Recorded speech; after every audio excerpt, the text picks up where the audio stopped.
Welcome back to Valley Sports Plug Roundtable. We are here in September now. Whoa, hard cut. I am your host, Chris Patrick. With me today, as always, Mr. Michael Benjamin. How are you doing, sir?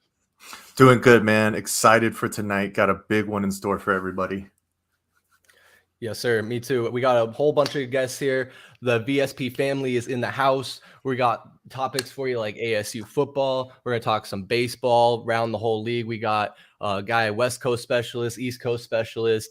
Your boy Delmo's in the house. We'll get the intros out of the way. But first, wanted to let you know down there at the bottom, like it says, you got at AZ_VSP for Instagram and Twitter. Go follow us there. You're right here on YouTube already. But you can also catch us over on Facebook. We sometimes do some content over there. And we'll always let you know when we're streaming and doing these events. Anyway, let's get right to it, Mike. Like you said, I'm stoked to be here. You're stoked to be here. I didn't forget to unmute myself. So I think we're off to a good start already.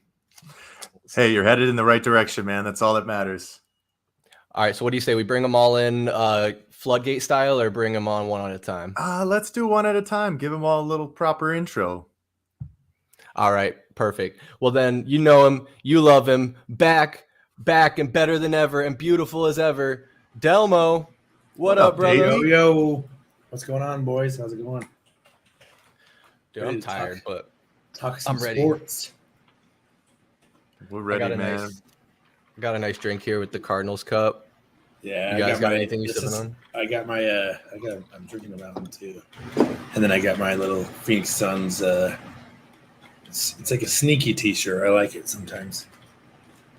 Nice, subtle but sleek. I like it. Oh yes, sir. All right, next, also back and also beautiful. You've seen him last time, first appearance ever. Back for his second time, Mr. Ben Miller. Live from Texas. How are you, sir? Go, and I cannot stress this enough, Devils. Hell yeah. Ben, you're fitting the part, man. The ASU guys in the house. Welcome, man. It's good to see you again. You know, if you're going to be a homer, you might as well just go all out. It's true. Mike, do you want to go ahead and introduce our last guest? Yeah, so this gentleman is a new face to Valley Sports Plug. I actually worked with him at the Valley of the Sun YMCA. He was a former sports director. I kind of threw him into the fire as a preschool coach, so I'm sure he still holds a little bit of grudge to me with that. But please help me welcome Raymond. Raymond, what's going on, man? Uh-oh. He's here. To the stream. There he is. Oh, no. What happened? What's going on? I'm not doing it. Chris, is that you? Did you click? There he is. That might have been my fault. My hands are off. You're in, Raymond. What's going on, man? Hey. First and foremost, Mike, I don't hold a grudge against you anymore. That was actually a pretty cool experience. Right. It was actually a pretty cool experience, yeah. So super excited to be here, guys. Super excited to talk some sports, and let's get to it. Hell yeah, I love it. We're happy to have you. Happy to have all you guys. And yeah, I love that. Let's get right to it. We got Mr. Ben Miller here to talk about ASU, if you couldn't tell.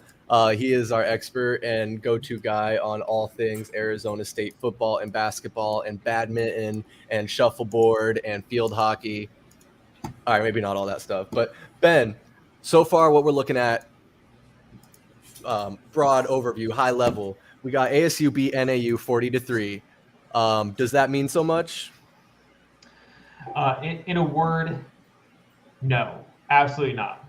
So this team, we are coming on to a team that's been ranked by controversy over the last few months and has had a horrible offseason.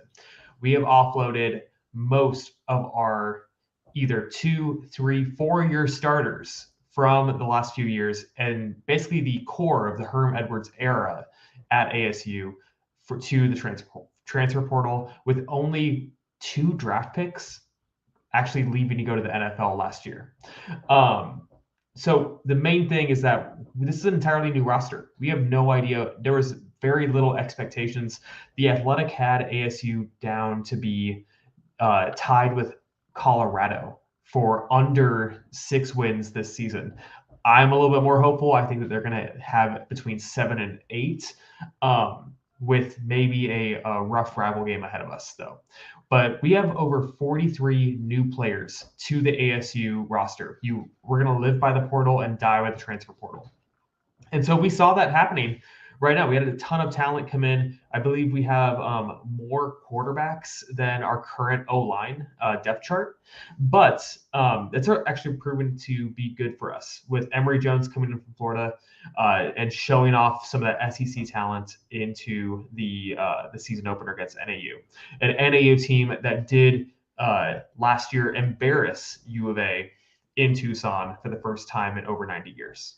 So it's exciting to see what happens when you have no expectations for a season, and it's only going to lead to heartbreak as we go into a next 5-game series where we have number 11 Oklahoma State on the road this coming Saturday. We have Utah, USC, all of these top tier Pac-12 teams, some of whom have already been embarrassed, looking at Oregon specifically, but we are going to have a very rough go of it for the first half of the season. Yeah, and thanks for bringing that up. I was going to talk about Oklahoma State matchup because both teams want to know. Obviously, you get that scrub game out of the way. They put that on the schedule just to, grease the wheels a little bit, get the season flowing. But Oklahoma State is, I say, only an 11-point favorite, but as a team that's ranked 11 in the country right now, to only be an 11-point favorite over ASU, is the national perception a little bit? Are they overbuying ASU or anyone else? I mean, feel free to chime in.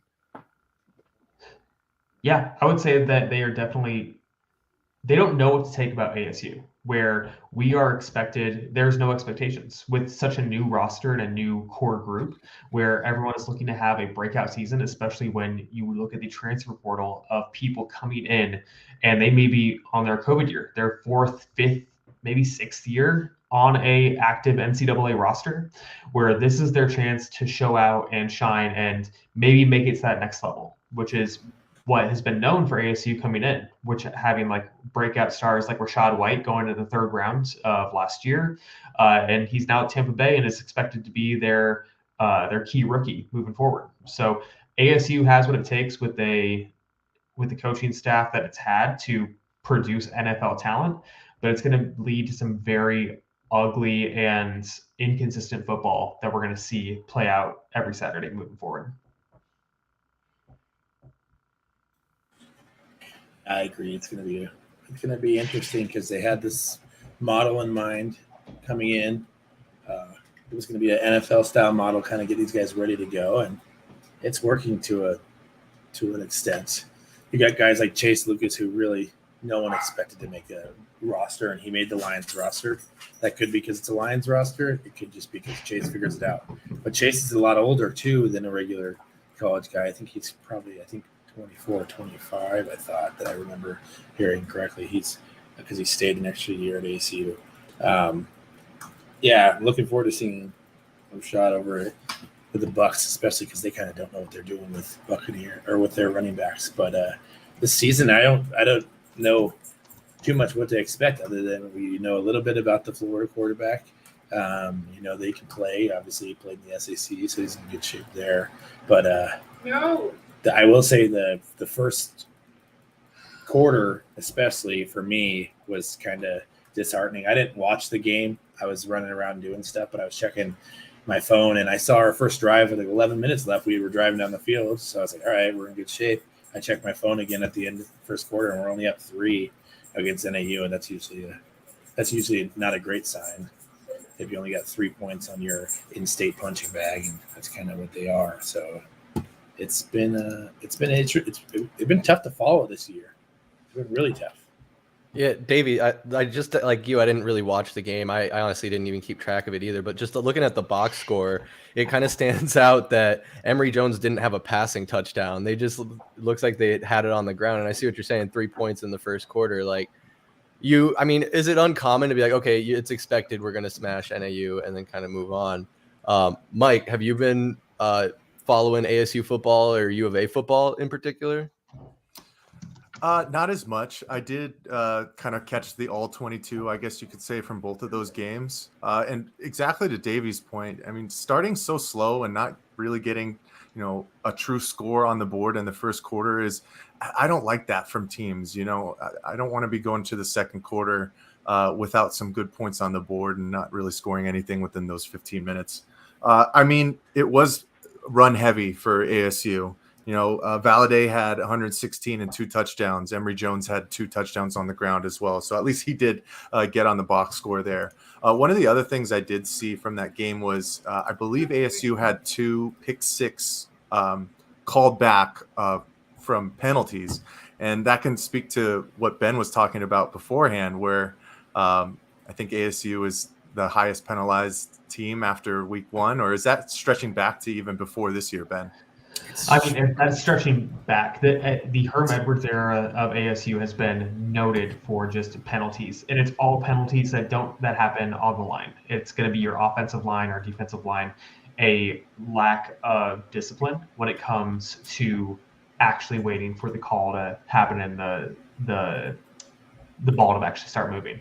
But the thing that we notice is that we may have a explosive offense where we can get these pick sixes. The defense will just be jumping over people to get at balls, but it's going to be negated by these continued penalties that we see happen consistently. I mean, thinking back to last year, looking at almost every single game, thinking BYU against ASU comes up to be the number one thought about that, where the Sun Devils had, I think, almost 200 penalty yards. And don't quote me on that. That's just a guess. But just watching that game, it looked like it.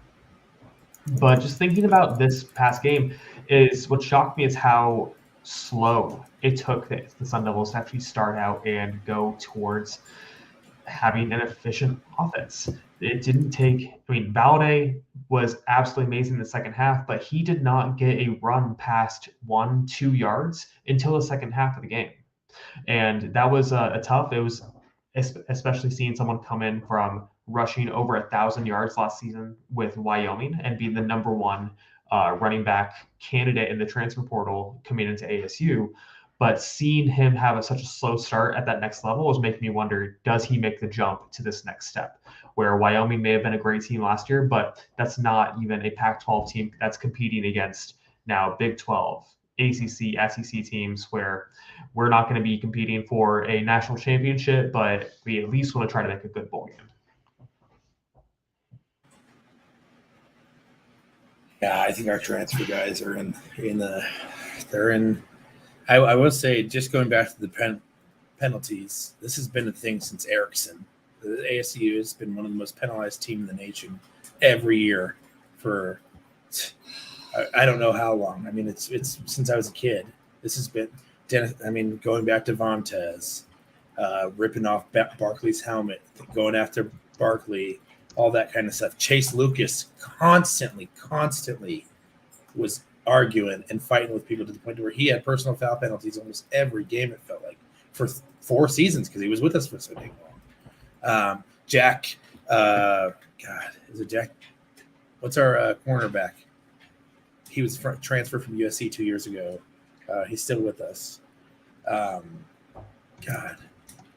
He's pretty good, but really highly penalized when it comes to defensive pass interference.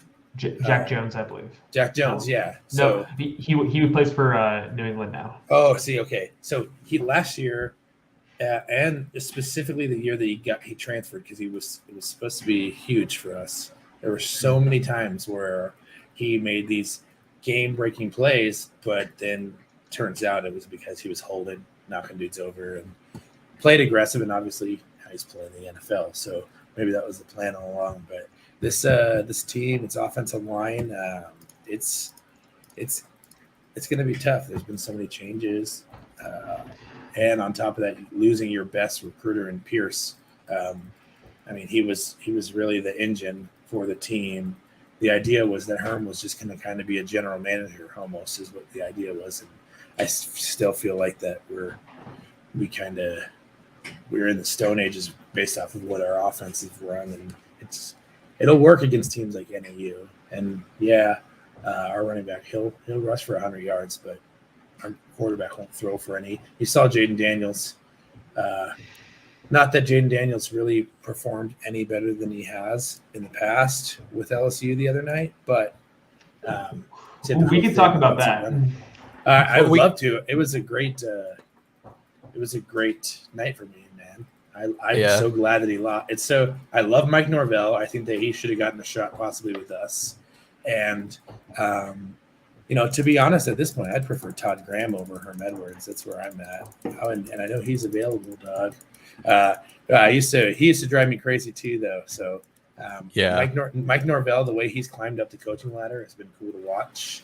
And then just kind of the way Jaden Daniels did things, because we were actually having this conversation the other day with my brother. He thinks that if Jaden Daniels would have stayed, ASU would have gotten a harsher penalty than what they're going to end up getting.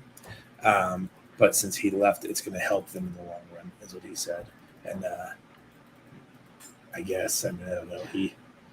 This NIL deals, they're going to be tough for ASU until these alumni get together and they really figure something out.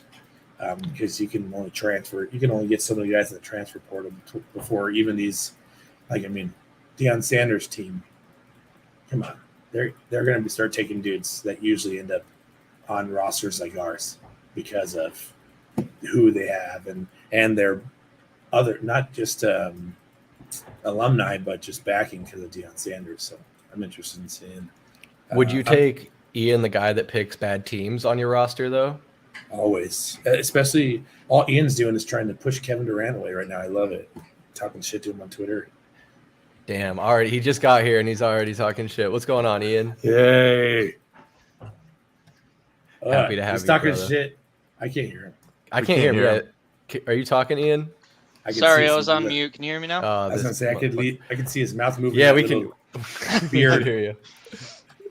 Yeah, I've been talking shit to Kevin Durant on Twitter. It's really easy. Has he responded to you yet? No, I don't think he's going to. Oh, he's going to. He's going to be like, has his burner responded?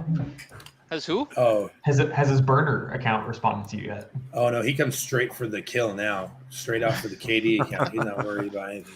Yeah, He's just going anymore. He's just going for it. So I don't want to derail the conversation too much, Yeah. but I want to, and I don't mean to put you on the spot, Raymond, but I'm curious. Are you keeping up with ASU football? Are you an ASU guy? I see you with the LA Dodgers hat. So now that Ian's here, maybe we can hash out some East Coast, West Coast baseball chat. Yeah, absolutely. Let me know if you guys get any feedback. I went to ASU. I graduated. Yeah, it sounds. Most always have good up with ASU football. You guys have some issues? I think so. Yeah. A little bit. Wait, everybody try and mute. Everybody try and mute. If we all Mute ourselves? Yeah. Better. Ian, mute yourself. Try it again, Raymond. How's that? You guys are a little better? No, we're still getting the feedback, man. Sound like you're in one of those commercials. No. Let me just try some other headphones real quick. No worries. Way to go, Chris. Put him on the spot and this shit breaks. Well, I mean, we had to find out eventually, right? But better to do it now than wait too long. It's true. Hey guys, we're still working out the kinks. It's not so easy. But yeah, Ian's here. I think I muted him, and now there we go. He's unmuted again. Perfect. We got the technical difficulties out of the way. What do we think? What do you think? How many touchdowns do you give Oklahoma State this weekend? Oh man, I mean, Ian, you want to take that one? I don't know if Ian's gonna be ready to be put on the spot about ASU football. Oh, not Ian, at all. Ian, who do you follow football-wise, college, or do you not? I don't really follow football. I consider it a regional thing. It's just not as popular on the East Coast. But, I mean, if I had to pick, I'm going Giants. Yeah, fair enough. Yeah. You're not going to go with the greatest fantasy football name of all time, the Book of Mormons, and the New York Jets? The Book of More Moms. That was a pretty good one. That right. reminds me, though, I'm getting pulled into a fantasy football draft. I have Nice. 6th pick overall. Who the hell do I take? Dalvin Cook. No, don't take Dalvin Cook. Jay Unless Tucker. no, you take and hopefully one of those receivers are available for you. You take DeMar Chase or Justin Jefferson Or at 6 Justin. if they're available. If Yes. Oh, David's only saying that because he got both of them. At That's the only way that. That's the only reason he's saying Najee it. should be there, unless people are really big fans. He should be right there. And I was going to take Najee second overall yesterday in a pig almost. But you know what? It was only a $25 league, so I figured I'll just chance with Christian McCaffrey again and pray to God. Oh, good in luck. that league. Yeah, Good you know luck. It is what it is. All right, Raymond. I almost said heat check. Mic check. Mic check. Can you guys hear me better? Much That's better. better. You're Oh, solid. yeah, loud and clear. No headphones, man. It's 2022. No more headphones. All Good right. work. So I went to ASU. So I mean, I keep up with as much as possible. A few years ago with baseball a little bit, but too much sports. But no, man, I'll kind of go on the opposite. I actually have some good hope for this ASU football team this year. That running back that they picked up, Valladay, I did a little research on him. You know, he was a guy that averaged yards per. He had over 3,000 yards in his career over at Wyoming. So I think pairing him with Emory Jones, if Emory can figure out a little bit of the passing game, I think that's an explosive offense right there. You know, obviously penalties are a concern. We talked about it in length without me as well. But yeah, no, I got some faith in the team. I think my biggest concern for this roster is really just going to be that pass rush. I think at one point last year, they went like 5 straight games without recording a single sack. Like, you know, in the Pac-12, 7-8 wins is good enough. But, when it comes to FBS as a total, 8 wins isn't enough. And you're definitely not going to do anything, only having a sack once every couple games. So, yeah, no, I'm excited. I think they have a good squad. Really, like I said, my biggest concern is that pass rush. So after this first test with NAU, obviously we talked about kind of the slow start, but at the end of the day, they did win 40-3, so they handled business. I guess Ben and Raymond, for both of you guys as our ASU aficionados, how are you feeling about going into this Week 2 matchup with Oklahoma State? And I'm pretty sure it's at Oklahoma, right? Right. Yeah. It is in Stillwater, which if you have ever been to Oklahoma or the city of Stillwater, you would want to leave immediately. And it's not going to be good.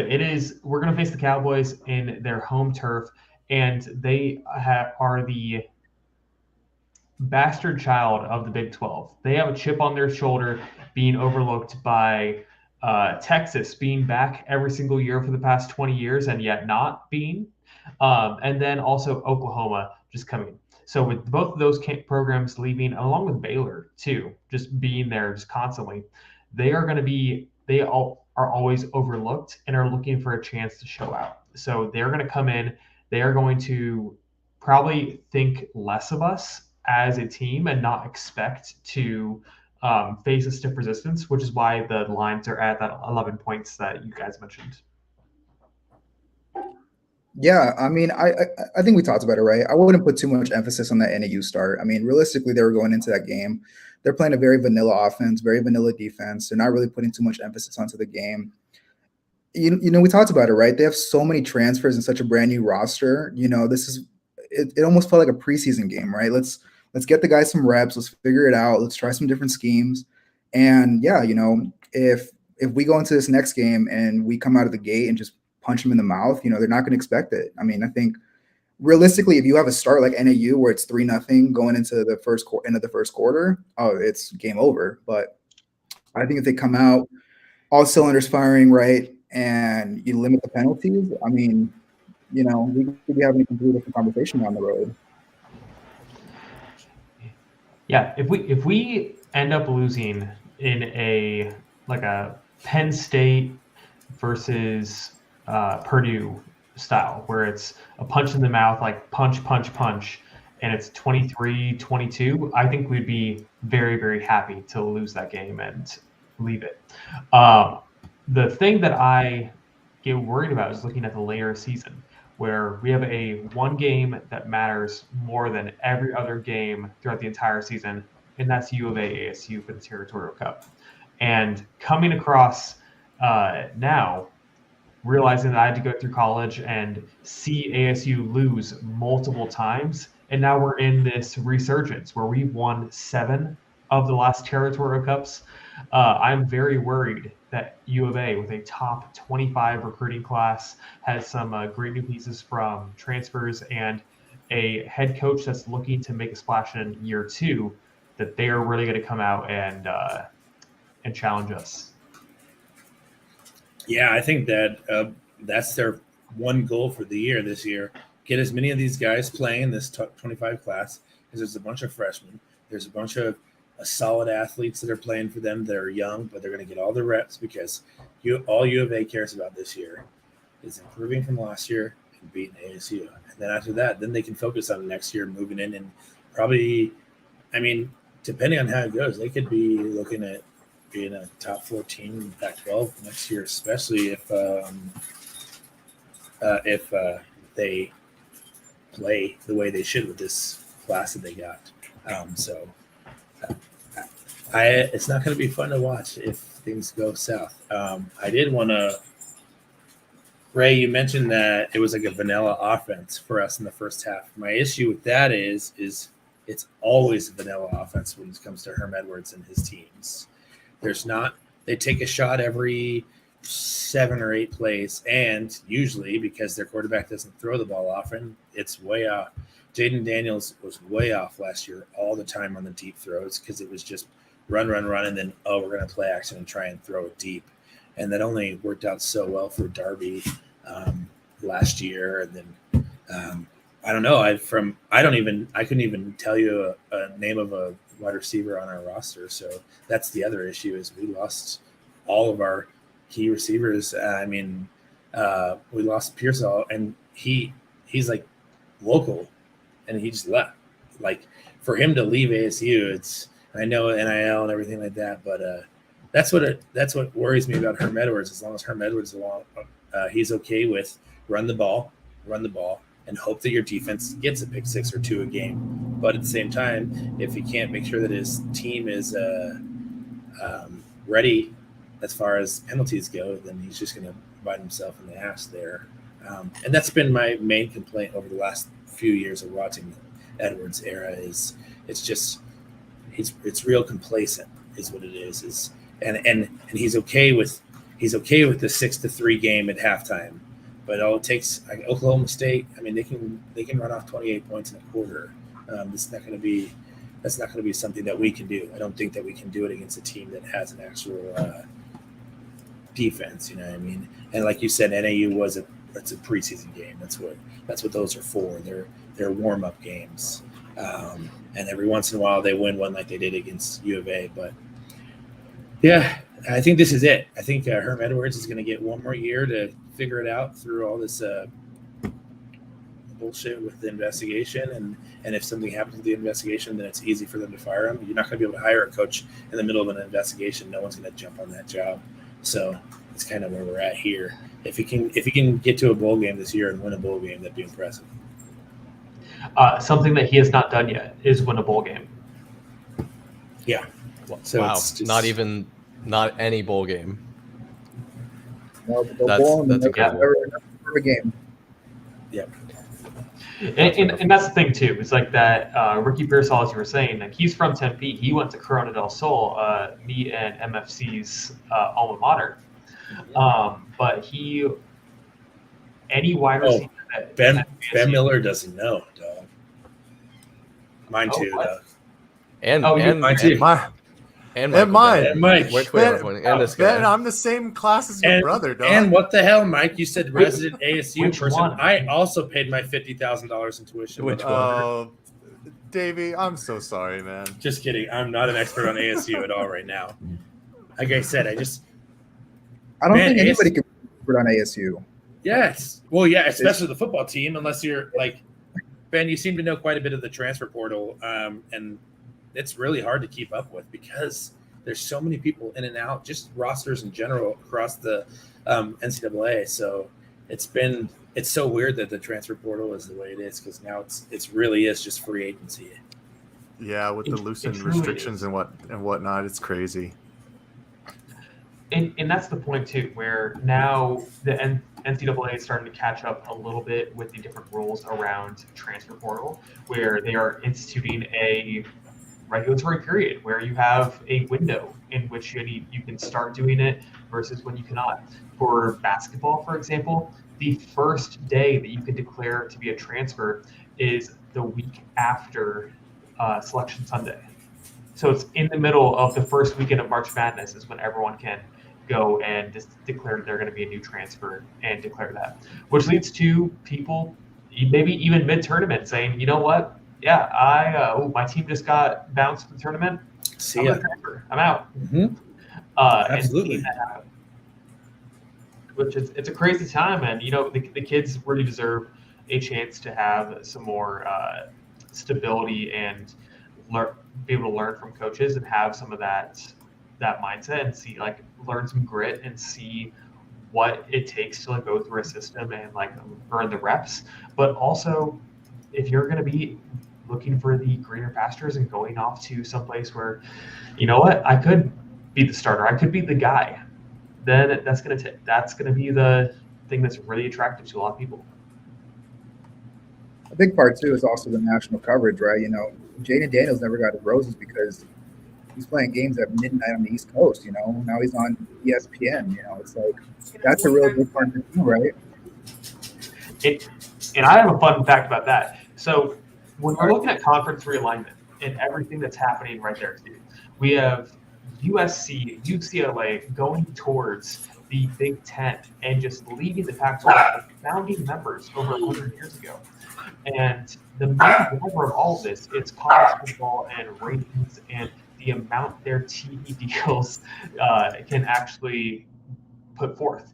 Whereas the Big Ten is paying out something around the ways of 70 to 80 million per Big Ten school per year just from their football TV contracts. And so that is going to be very attractive to a lot of schools as they're making decisions on where to go as this new sign of realignment comes forward.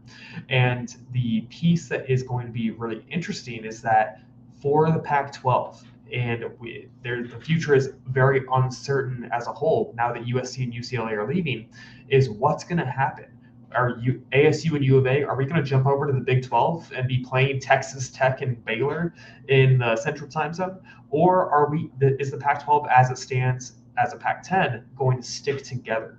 And the biggest driving point when it comes to ratings is that we own, as the Pac-12, as the West Coast, we own Pac-12 After Dark, where we are the only games being played on the East Coast in the Central Time Zone past 10 p.m.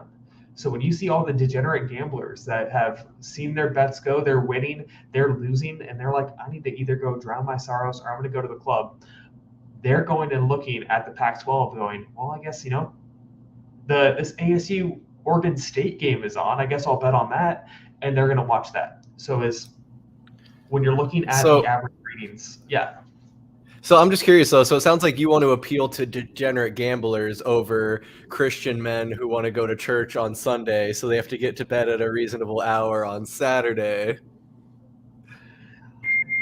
Listen, I spent enough time in Texas to know that you will find both. I was going to say, you just named all in the same as far as I'm concerned. They're all the same person. Yeah. No, and that's the thing, is that when you look at a possible merger between the Big 12 and the Pac-12 to create a third superpower conference between the Big 10, SEC, and whatever conglomeration this all is, you're going to find out that every single Pac-12 game, for the most part, is averaging over 1 million, 1.25 views, compared to Big 12 games where an Iowa State-Kansas football game is averaging 300,000 viewers, and that's only in Lawrence and Ames, Iowa, where they're playing. Would you say that's a portion from the fact that, let's say, obviously you have bars that are open all night? Those are the games that are on, whereas if that Iowa State game's on, guess what's also on? A Florida-Utah game or something like that.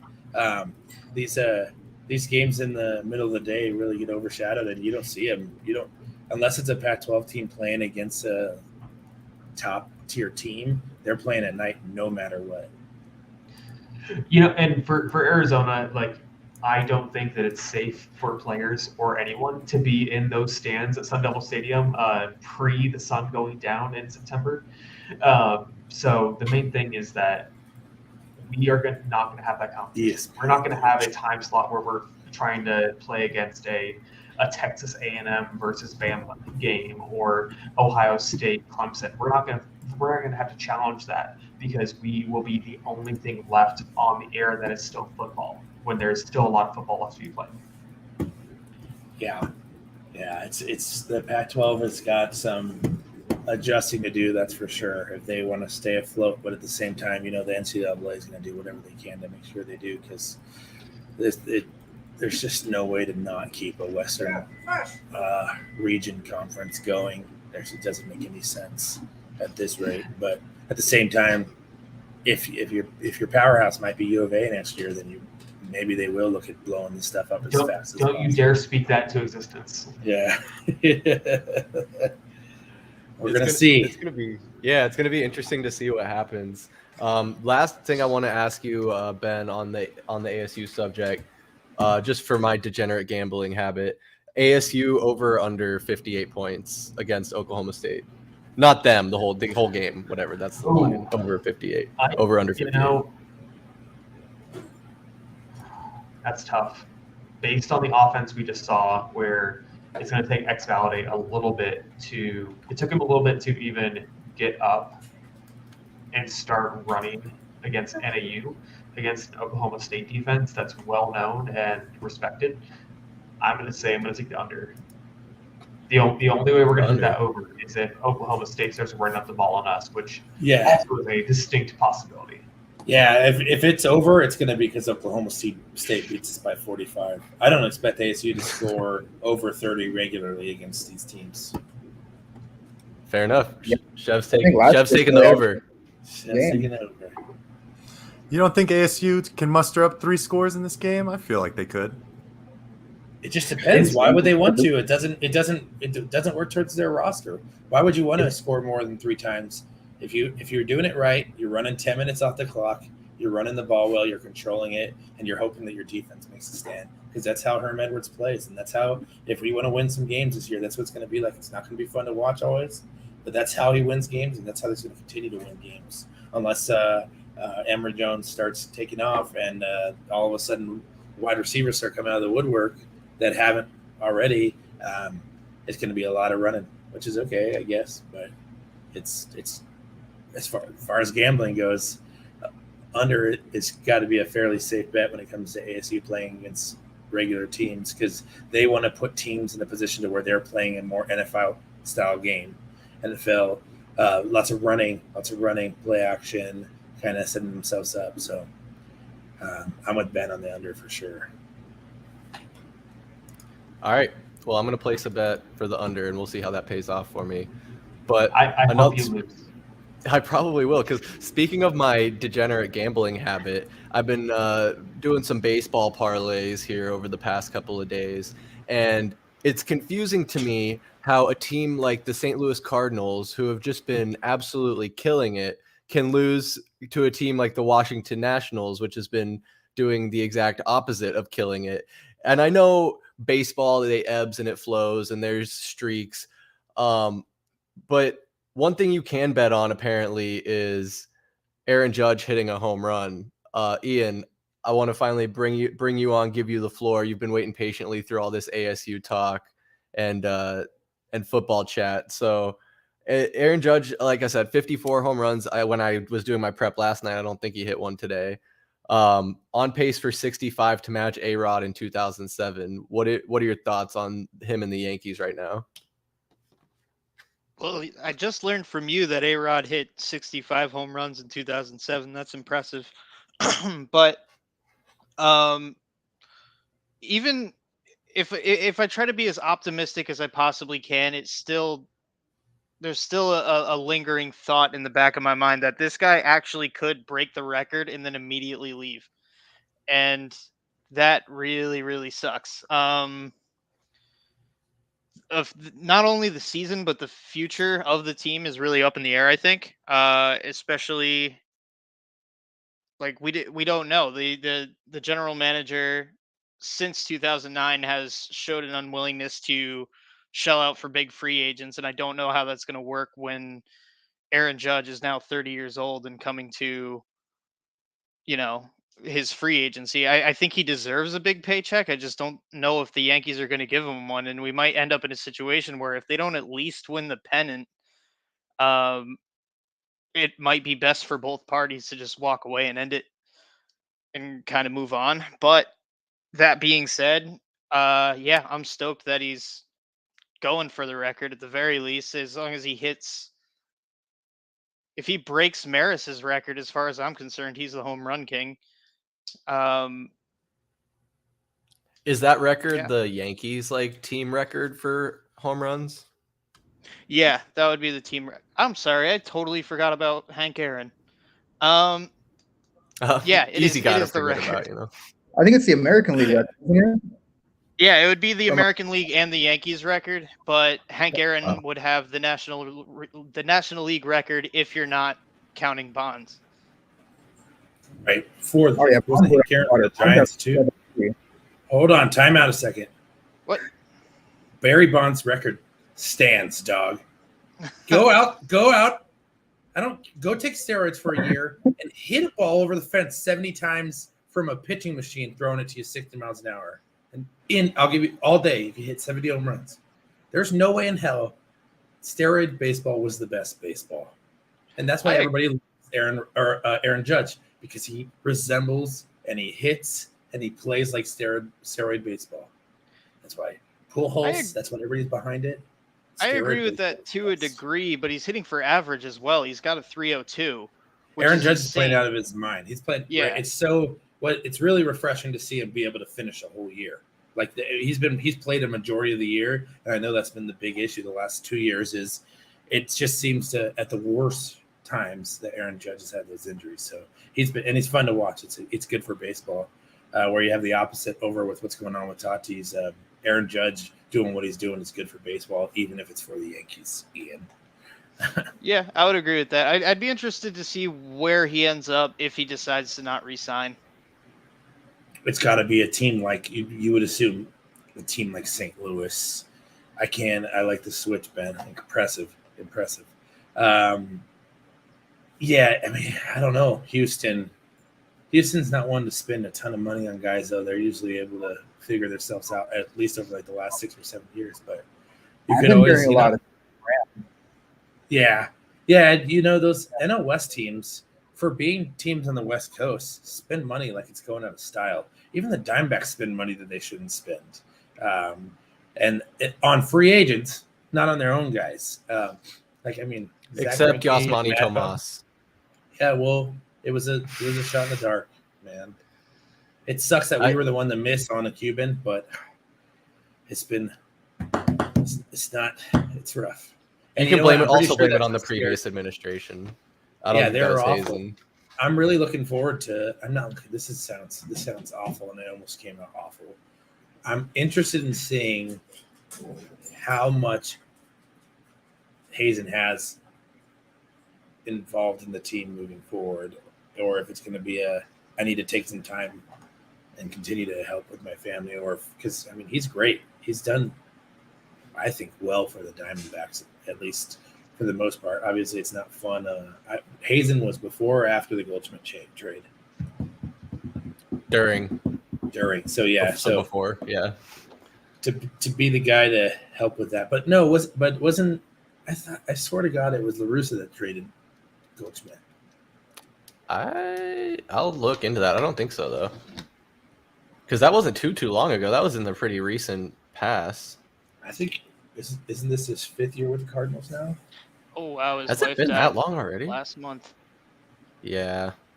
I didn't realize it Jason's until I good. was looking. I wasn't looking till today because I was looking at the Diamondbacks over the last 30 games, and that 3-game sweep where St. Louis and Paul Goldschmidt got his standing ovation, which is weird to me because he's been back here a ton, but I know it's fun for Diamondbacks fans to see him doing so well because he's awesome.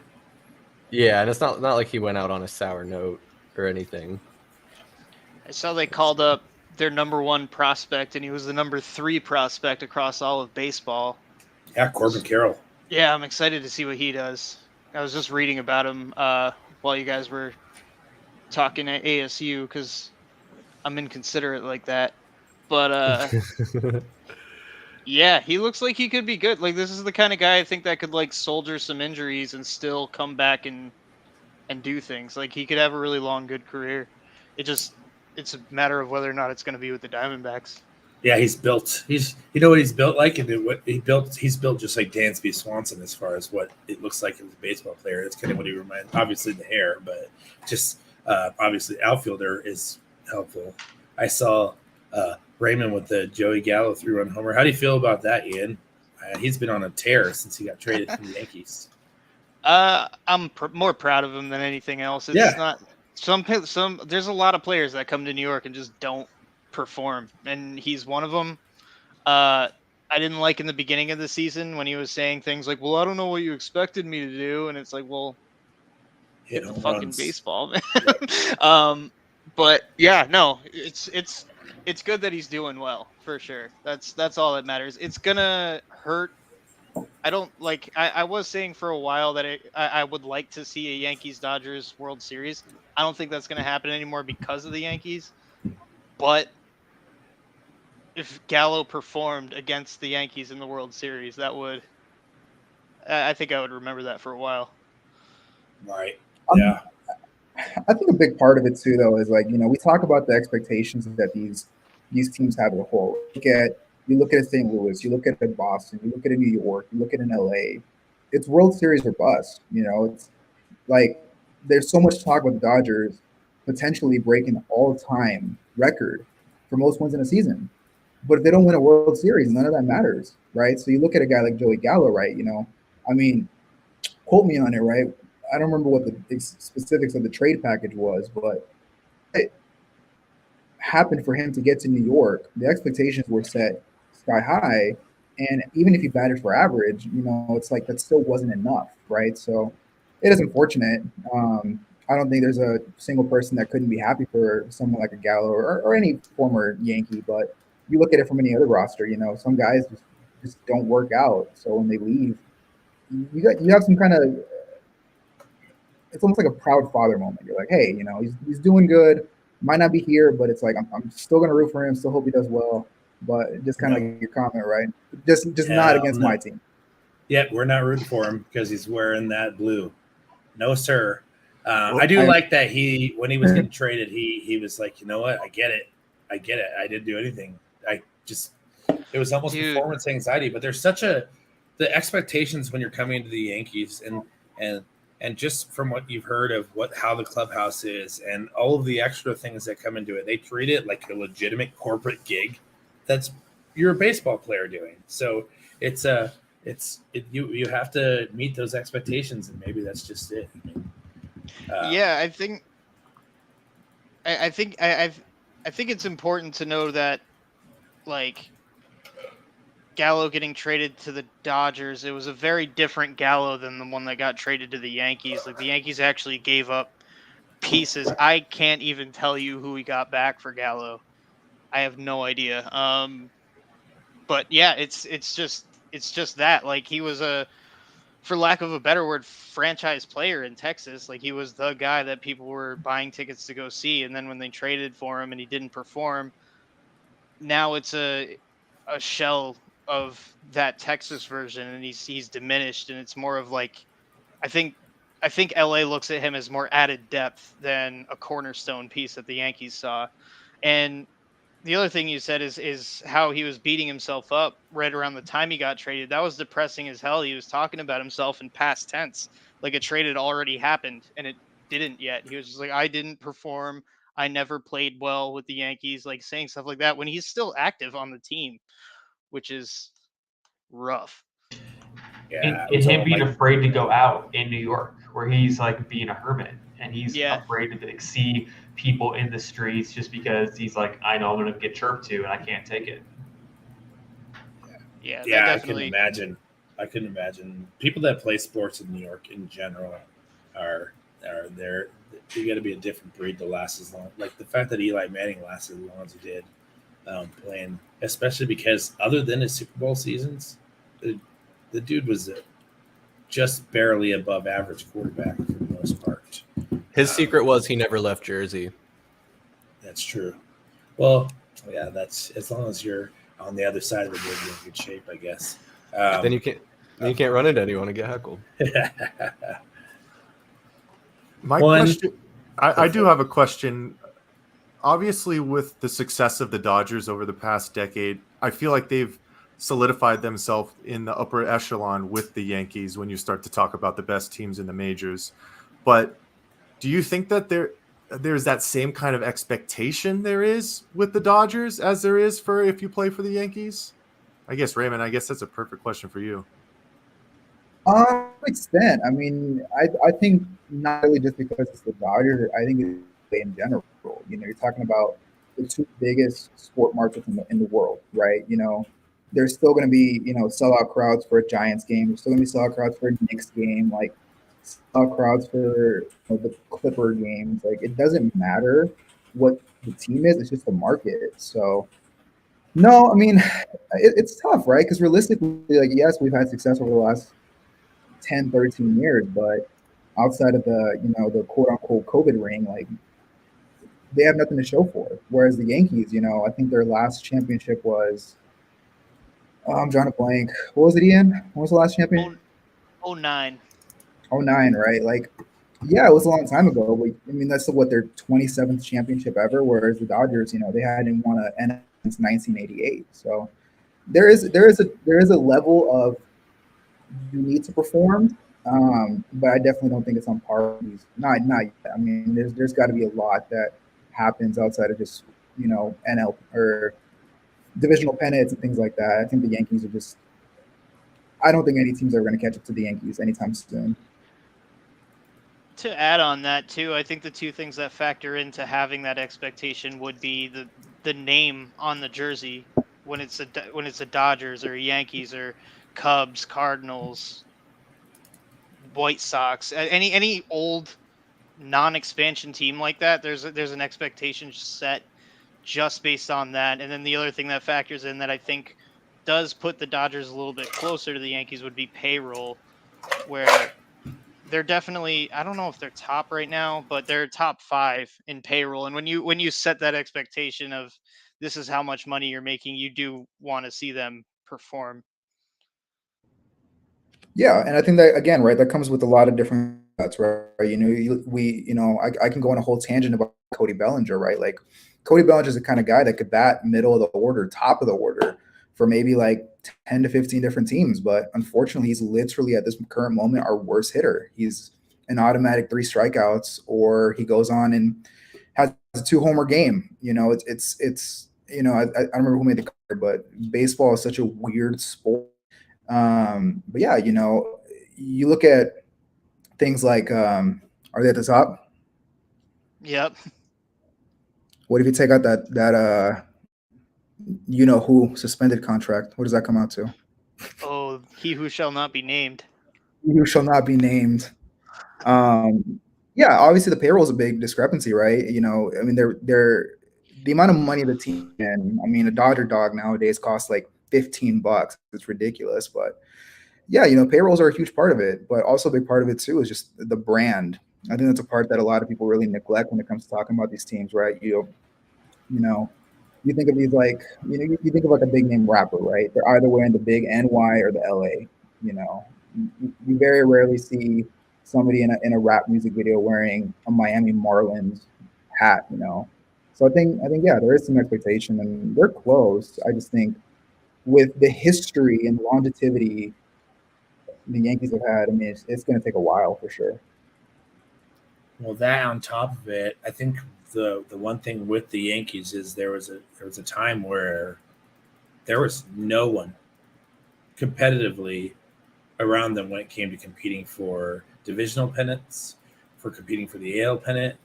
I mean, the big thing I think that probably has slowed the Dodgers from being where the Yankees are as far as, I mean, because the Dodgers probably could have another 4 or 5 titles in the last 10 to 12 years, but they run into these, like the Giants, they find a way. Baseball has changed so much since the 90s, early 2000s, to where the Yankees roster is built like a baseball team that used to win. Lots of big hitters, lots of home runs, and then you hope that your pitchers can close things down, keep it low, while your 3 or 4 home run guys are scoring runs. And it just doesn't happen that way anymore. That's why you see teams like Tampa Bay, Toronto, all those teams that randomly show, like, there's been teams that randomly win, and it's just the last thing that you think because of the way that baseball is played now. It's sometimes when it comes to postseason, like Ian says, it feels like the Yankees roster doesn't always feel like it's built for the postseason. And the Dodgers, when they did make it through, they were built the same way almost, obviously with quite a bit of guys that had a lot better on-base percentage. And on top of that, aces out of the yin-yang.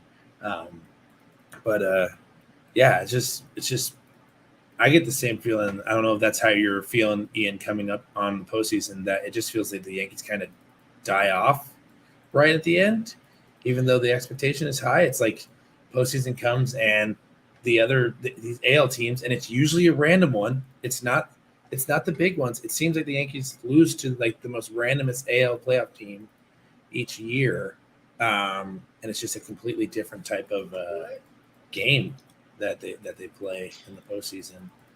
Yeah, I think you nailed it. Where the Yankees, over the past decade or so, have been trying to collect power hitters. So I guess, for example, now you have Judge, Stanton, Rizzo. If all 3 of those guys get a hit, you now have a score of 3-0 because they're solo shots, because they have no one on base. You need to have ducks on the pond. You need to have guys that are going to be there and have the score run up. Like, you look at the Dodgers, they got Mookie Betts, they got Corey Seager, they got these guys. They got Trey Turner now, don't they? Yeah, they picked him up last year at the deadline. Yeah, that's you have people who can get on base and people who can run and manufacture runs instead of just hitting it over the fence. Yeah. The Yankees are very one-dimensional in that regard, and it doesn't take much. It only takes 1, maybe 2 top-of-the-line pitchers to beat up on the Yankees. Like, you got the Astros when they had Verlander and Garrett Cole. That's really all it took. You needed those 2 pitchers. Everyone's going to strike out. They're not, the score is not going to be close. Right. Yeah, and that's where it's just to be honest, the last time I really watched a playoff postseason run in the MLB, as bad as this is to say, is that run with the Cubs when they won the freaking World Series. And it was interesting because I obviously, if the Diamondbacks are playing, I'd watch them, and you get stuck watching the Dodgers because they're on the West Coast. That's what's playing a lot. Because even playoff games on our side from the East Coast, they start still pretty early, like 5:00, even prime time, which is not a time where I want to put it on a baseball game. Just in this era, like I said, I enjoyed the steroid era. I love the idea of either A, a team's going to hit 6 home runs, or B, the pitcher's going to completely shut you down. The fact that there's 19 and 20 point or run games being played almost weekly now in the MLB is insane compared to what it is. I've for the last 10 to 15 years when watching the Yankees, it felt like that last run, kind of even when they went and got A-Rod since then, has been, let's get this guy and let's throw 3 other massive bats around him and see if we can figure it out from there. Giancarlo, Judge, Rizzo, fucking Gallo, same thing. Just guys that are either going to strike out or they're going to hit. I mean, Stanton I don't know what his on base percentage this year is, or how often he even plays. Because, like I said, I'm an ESPN and MLB fan right now. It's if I see it on the highlights, it's there. I've been following a little bit more because of these young guys for the Diamondbacks, even though I care not to admit it because I'm not a huge Lovello fan. But I think I'm interested in seeing. I would have a lot of fun if I got to watch the Yankees and Dodgers play, because it's just everywhere you look, there's a player that you know that you're a huge fan of. Yeah, I would prefer Yankees Dodgers over Yankees Mets for sure. Yeah. I like that a lot more. It's like the Titans clashing. But Davey, I also like what you were kind of complaining about, and I want to disagree. You were saying that you don't like that there's so many games during the week. Was I getting that right? No, I was saying just that it's like the East Coast playoff games are harder sometimes for me to catch. Oh, the playoff they start at 5:00. Baseball. Oh, I used to watch religiously. I can't spend 3.5. What would happen is I had kids. There's only one. Man. There's only one team on this planet that I watch religiously more than once a week, and that's the Phoenix Suns. So it's that I can't sit and watch 3.5 hours of baseball. And one of the main reasons I can't, especially being a Diamondbacks fan, is I never know who's going to be on the diamond. I never know who's playing because Lovello rotates the roster like it's a rotating like why did Ketel Marte get moved so often after he had solidified the fact that he was an all-star second baseman? Why was he still being moved back and forth? Get these guys going and just I don't know. I'm interested in seeing Davey, you're striking a nerve. I get every time I hear Torey Lovello's name, I'm just not a huge fan. I kind of flip-flop on it, but I'm not a fan. But I did want to just jump. No, go ahead. It's insane. I just think that I like this year when he got the most wins by a Diamondbacks manager. I had no idea, but I think that's just because every time we get a manager, the dude retires after 4 or 5 years. Well, it's not like the oldest franchise either. I mean, we had Bob Brenly, then a slew of random people, and then Torey Lovello, and that's our whole history. So makes sense. Bob Melvin, there you go. But I was just bringing up that point to say I love that there are games all throughout the week and 18 whatever games. I don't think it's 18 games. However many teams there are divided by 2. But that's because I can bet on more games. The more games there are, the more betting I can do. I guarantee you anyone watching this wasn't supposed to become a degenerate gambling stream. But Ben, he kind of messaged me on the side here, and he wants to share with you his gambling strategy for the MLB that's a little unhinged, but produces results. Now, let me tell you, guys, I have a great parlay for you. No, it's not a parlay, but you can if you're even more unhinged than me. So I would say I am pro more games, and I want them to do whatever they can to keep these pitchers pitching out no hitters, nothing else. I want the lowest scoring games possible because the greatest bets that I have made or that I've seen made are no runs in the first inning. And you just copy and paste that bet across every single game in the week. And I've seen people make more money than I would care to admit just by doing that. Copy, paste, repeat. No runs first inning. And that's it. It's simple. It's beautiful. And it is unhinged. And degenerate, I would say. Holy shnikes. Yeah, you're talking about placing 10 to 15 bets on any given day. I'm talking about placing $10, $30 bets with a max money make of $25 per bet if it hits. And just copy, paste, repeat. It is safe. It is easy. And if you do it in the macro, you can make some money. Ben, I think you have a homework assignment, man. You got to bring back a little bit more stats for us next time, man. We got to see the spreadsheets. Yeah, absolutely. This is a huge part of sports nowadays, especially as it starts to be legalized everywhere. And there's all kinds of idiots Chris and them betting on a 5-team MLB parlays, knowing damn well that it's any given Tuesday night with 6,000 people in the crowd. A 5-team parlay, no hitter or no runs, and that's what you're hoping for. Now, I don't know in what the first inning. I just got to jump in real quick. I don't know what the YouTube terms of service say about giving gambling or financial advice. So if there's any disclaimer that I need to put in here, that we are not by any means giving advice on how you should gamble or spend your money.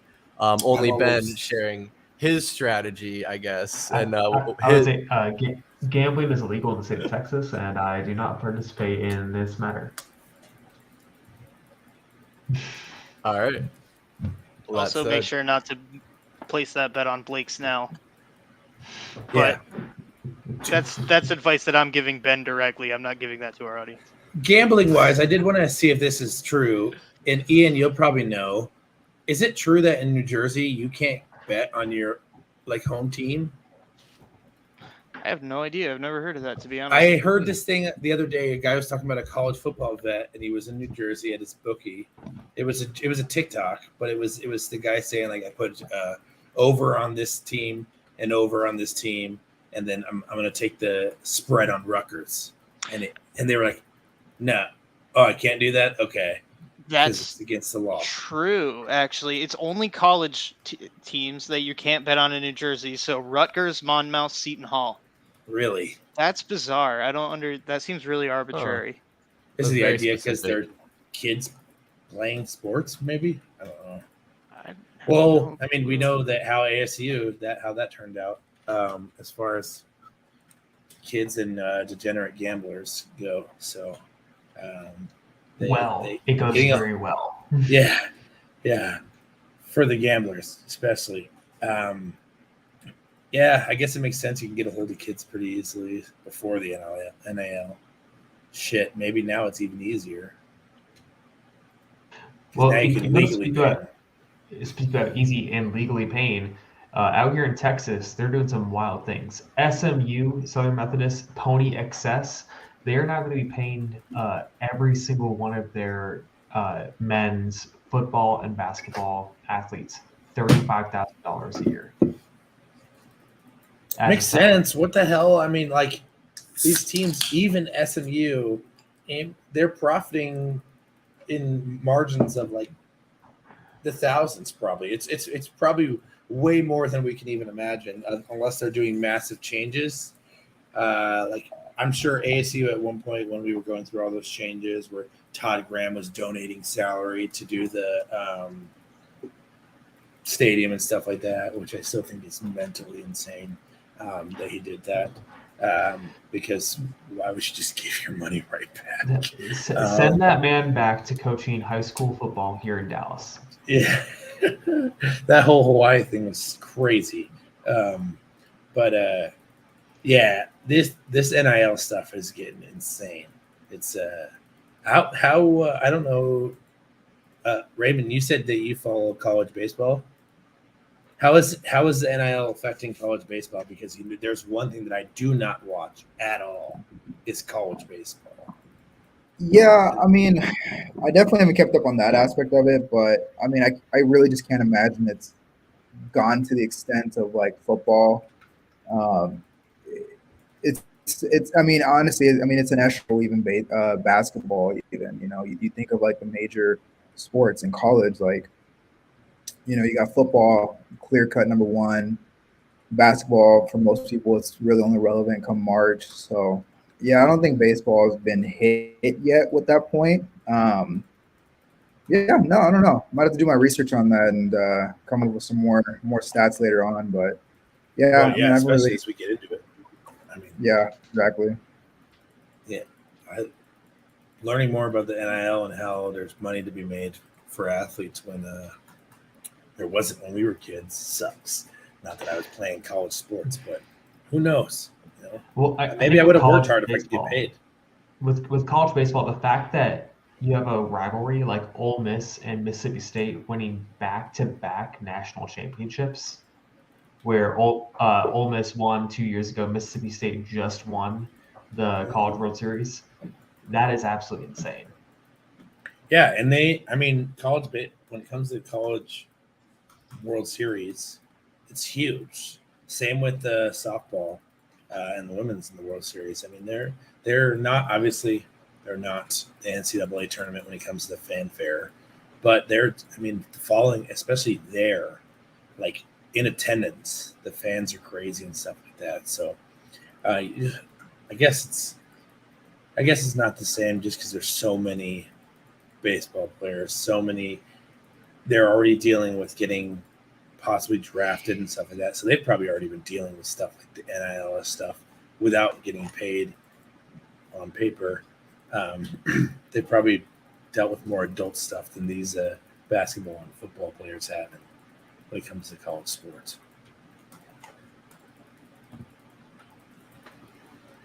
Ian just ran away listening to your takes there, Davey. Well, as soon as you talk about college, Ian's like, nope, I'm good. I don't blame him. It's hard. That college definitely seems like there's a lot of fanfare. Mm-hmm. I'm hoping college football ends up feeling a lot better than it did last year, though. Yeah, I think everything is slowly starting to kind of fall back into place, and I think a lot of the leagues are going to start to feel like you kind of said, they're more normal. And I'm looking forward to that. Oh, you just kicked Ian. I like that. That's smart. Not Heck leaving yeah, an man. empty chair sitting around. Mike, you've been kind of quiet tonight, man. You good? What's going on? I'm good, man. I do have a question. So I did want to circle back to MLB with the playoffs right around the corner. My first question is to Raymond. Do you think that the Dodgers are going to get 110 wins this year? No, I can't imagine it. I mean, I've already seen that. It's funny, hearing your guys' frustration with the D-backs changing their roster constantly. I mean, the Dodgers are going through that right now for a little bit of a different. They have I think last year they're sitting on a 19-game lead on the division. Number 8. Realistically, at this point, they're the biggest issue that the Dodgers faced last season was they tried their darndest to catch up to the Giants. It felt like almost every single night you looked at the score and it was Giants win, Dodgers lose, Giants lose. Like it was a race to 163.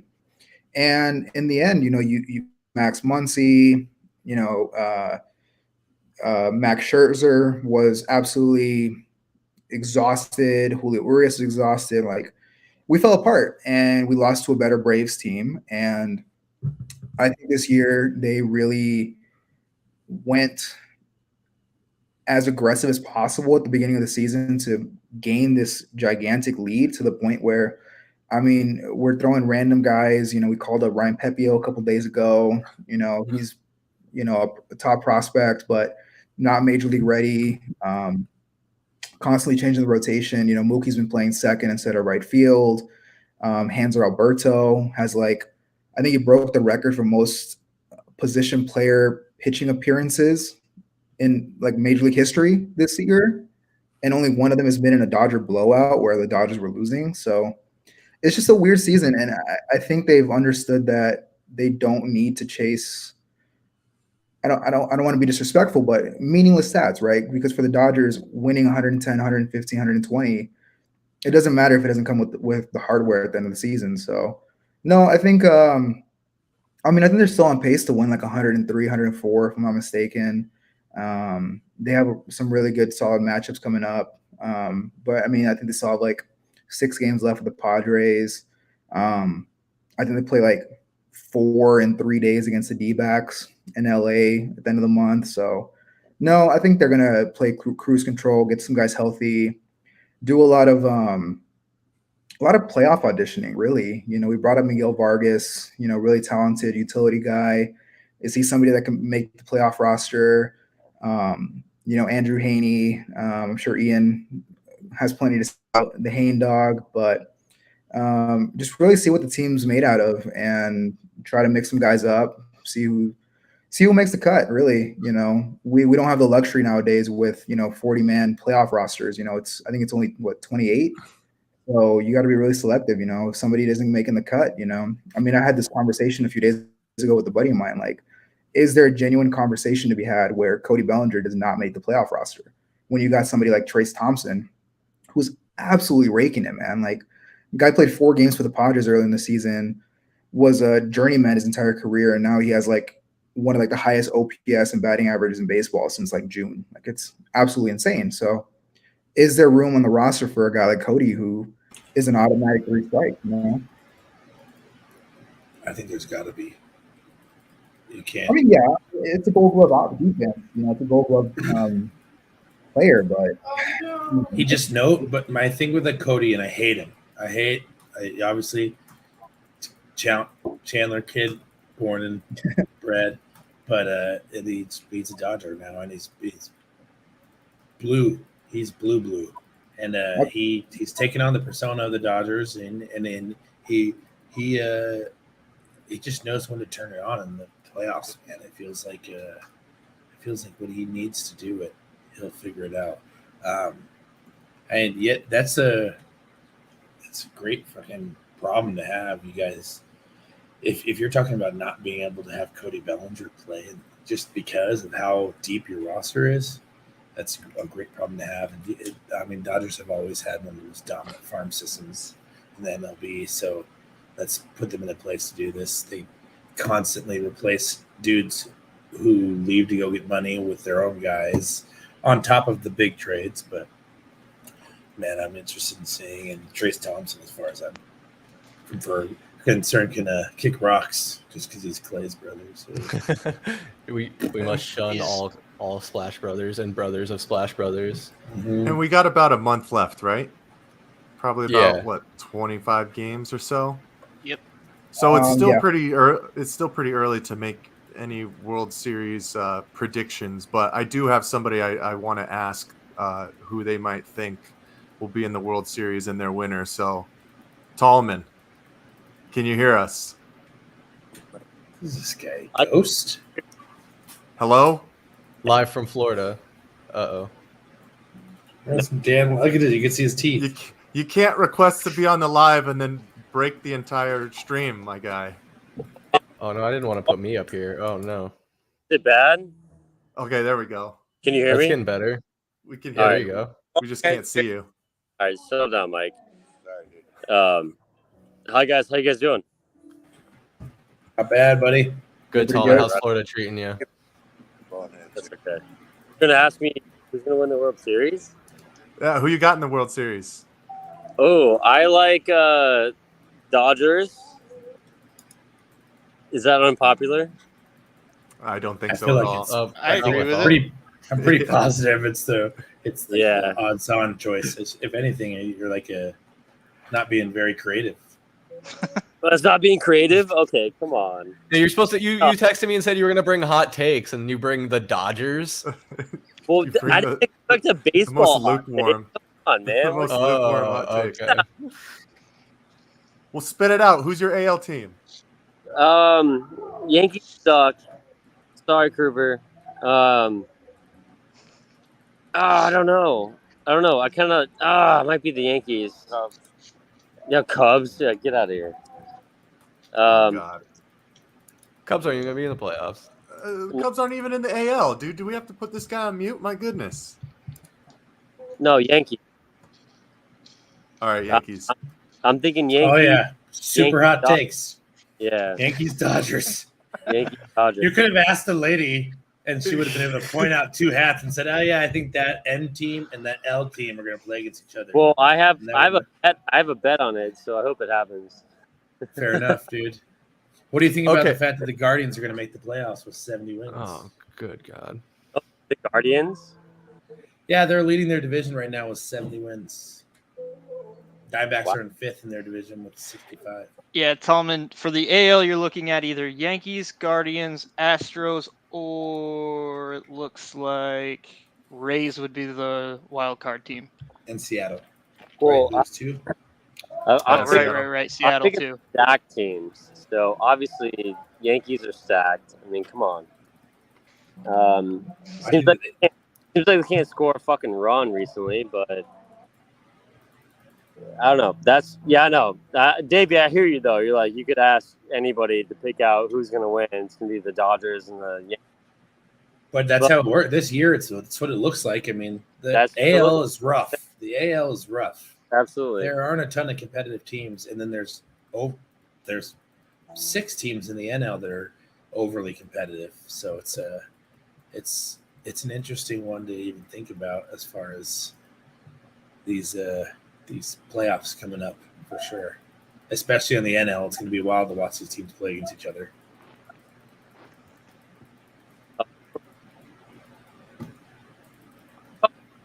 Cody, where are you, His man? connection's getting bad again. Are you in It's the not middle bad. of a shopping center? Are you in like a store? Did you break into a store or something? I was like, why is it still light outside? There's no Like way. a dirty It's window. midnight. No, it's dark as fuck. What's going on behind you? That is the front. A storefront. Okay. Storefront. See, that's his. Yeah, you did. You broke into a store. Oh, you're outside. Yeah, I'm outside. That Yeah. looks- Oh, I thought you were. Oh, That looks like a that makes- Blockbuster video. No, I'm on the Gulf of Mexico right now. Hell yeah. No wonder Oh, it sounds goodness. like that. Yeah, I'm on the water. Yeah, that's why it sounds bad. Yeah. All right. Anybody else got a prediction? I know we're still early. We still got about a month left, but go for it, Raymond. So my hot take. I might get some hate for this, but I'm gonna go a rematch this season. I think the Braves and the Astros.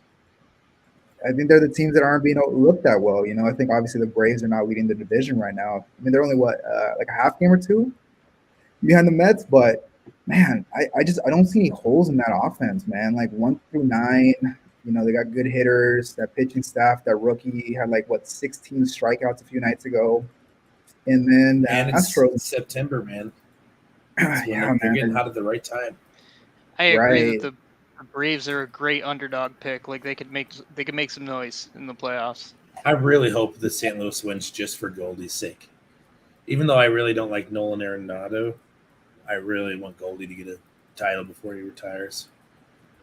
Well, no, he'll get the NL MVP. That's good enough for him. I don't need him to get a fucking He title. already won the NL MVP with Well, us. he could get another one. Good enough. Well, why don't you want? What's wrong with St. Louis? They've won plenty. I don't need to. No. Who else I do you don't want think is going to win that hasn't won plenty? The top 5 teams, Mets. If you really want to talk about teams that haven't won many, I'd rather have the you gotta Mets win. You got to cheer for the I'd Mets. rather have the Mets win than the Dodgers or the Braves win again. I'd rather have the Mets win. What about the The Padres? Mets go deep. They'll choke in unceremonious No, fashion. Padres. The Padres not- don't make they're it. I not don't think gonna- they're. yeah. Are they a wild card team? They're a wild There's card right they now. could be a wild but, card. Yeah. they won't put it together in time. I don't think. What's happening to the Padres? Like, The Padres are not in the wild card right now. Isn't there only 2 wild card teams, or is there 3? yeah, It's 3. Oh, it's 3. Okay, so Yeah, the it's Padres expanded now. they're 3 games up on the Brewers, and the Brewers just went out and lost the series to the Diamondbacks. They almost I got don't swept. think the Brewers It wasn't actually for a wanna goddamn win. milk show. Yeah, they're always in it until the end, and then they just kind of meh.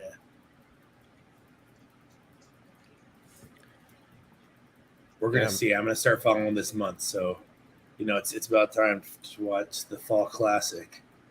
But the Diamondbacks roster itself, which we actually surprisingly haven't talked about much, is just too exciting to kind of ignore, even if Lavelle's at the helm. Yeah.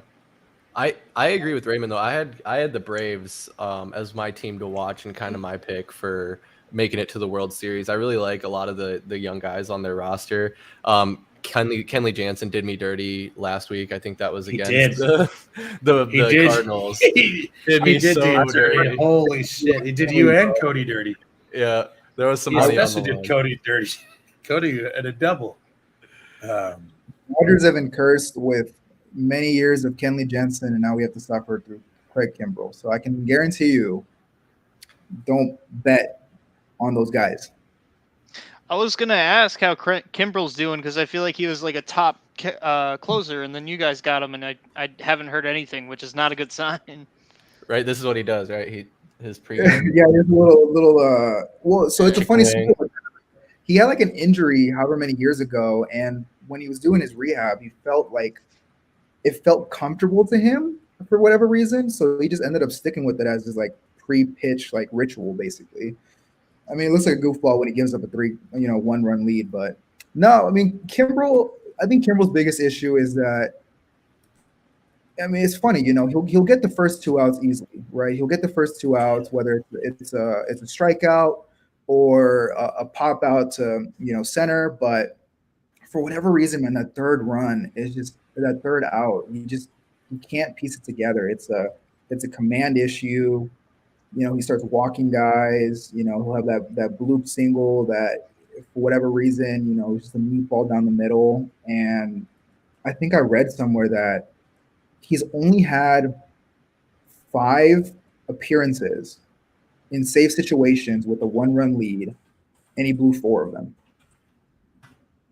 And for whatever reason, Doc Roberts decides he's like, nah, man, nah. He's our guy. We're gonna keep running him and things like that. But I mean, if the 2020 World Series showed anything, they'll throw Julio Urias in the 9th inning, instead. So I'm not too worried about Kimbrel. Like I said earlier, I think it's one of those, if you can give Kimbrel the next 30 games to figure it out, and even if he just turns into a bulk inning guy or a 7th guy, setup guy, like, he's gonna make the roster. When he's on, he's on.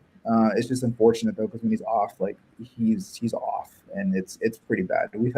We've had games where, it's a 5-run lead, and we have to put a second pitcher in the 9th inning to make sure that we don't blow it. So it's kind of scary. Yeah, I feel that with the whole NF or MLB postseason, there's a lot of teams that I think have a big question mark next to them. I mean, even the 2 teams we've talking about with you guys and the Yankees and Dodgers, they're kind of having a little bit of a tumble at the end of the season here. I don't know so much about the Dodgers, more so the Yankees have been kind of struggling there. But we also talked about the St. Louis Cardinals, but we have we have Tallman on here, and he's wants to talk about the Arizona Cardinals a little bit. I think he had some hot takes geared up. Are you still there, Tallman, out in Florida? And not on mute?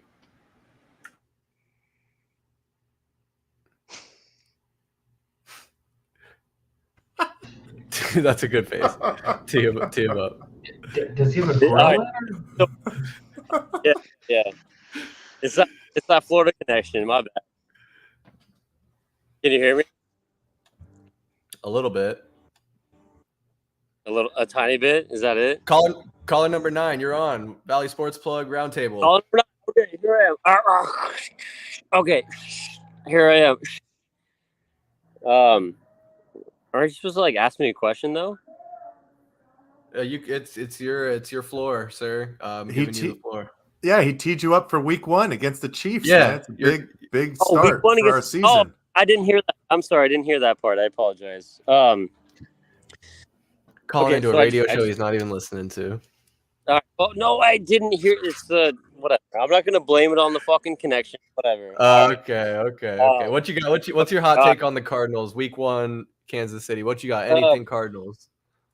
Week 1, we're gonna get screwed over. I think Patrick Mahomes is gonna pass all over us. Let's talk cornerbacks, man. We got homie out here burning his legs with the hot grease. Antonio Hamilton, who was supposed to be one of our main cornerbacks to fill that room. Not only are there question marks about Marco Wilson, but you can't rely 100% on Byron Murphy. So what's terrible about it is we have no idea what's going to happen. So our secondary is solid with Jalen Thompson, who just got that contract. So he got 3 years, like 35, 40 million or something. So they booked him up, which is great. So we have Baker, Thompson, and then the cornerbacks are just tough. So it's hard to see if it's even going to go on. So that's scary. I think Mahomes is going to pass all over us. Did you guys see him in the preseason? Granted, it's preseason, but he played for almost an entire half. Like, he threw for 150 yards. Like, he's ready to go. None of our players even played at all in the preseason. So it's like, well, okay. I mean, granted, I know you don't want to risk people getting hurt, but it's like, I mean, you're looking at a team, the Kansas City Chiefs, and, you have Patrick Mahomes, a Super Bowl quarterback. Granted, maybe he didn't win one, but he's out there playing for almost a half in a preseason game, and he's ready to rock and roll. So I'm thinking we're going to come out really rusty. It might be hard to watch, but I could also be wrong, because I thought the same thing about when last year when we absolutely destroyed the Tennessee Titans in the first week, which that might have been the best football game I think I ever watched in my entire life. So I think it comes down to the cornerbacks. It's going to be really rough to see it, but I think that we lose that game. And I don't like to say it, but I think we're going to lose that game. That was the they're best game you ever watched in your life? Really? I'll do you one better. I Whoa, think we're going to lose okay. both of Fun. our first games. Okay, no, I lied. The best game I watched, it was at our house. We watched that Seattle game at my house. Remember that? The overtime game? The game winner, yeah. Yeah, that was okay. That was huge. That was 2 years ago. That was the best game I think I've ever watched. But Oh, is that when that Isaiah Tennessee, Simmons forced the fumble on Russell Wilson? yes, I think so. Yeah, Yeah. it was his rookie Yeah. year. Speaking of That was Cody, because you incredible. were talking about Jalen Thompson, it sounds like they're going to be having him kind of slowly, maybe possibly playing. No. Isaiah Simmons got the green dot. He's calling the plays, but he's going to be playing.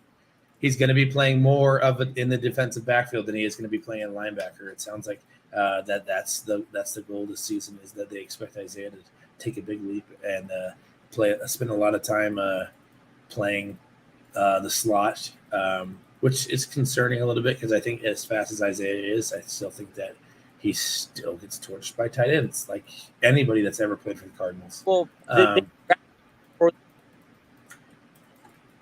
what was it? Hold on.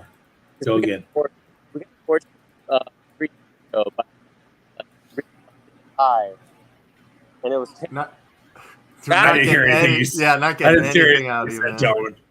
I think one thing that I could speak to in regards to what Tallman brought up, and almost going back to the Arizona State conversation we had before, is, that NAU game for ASU, you can look at it as a preseason game. So you're starting to get the wheels turning, see what you have out of all these new guys, and hopefully get some good momentum going into Oklahoma State.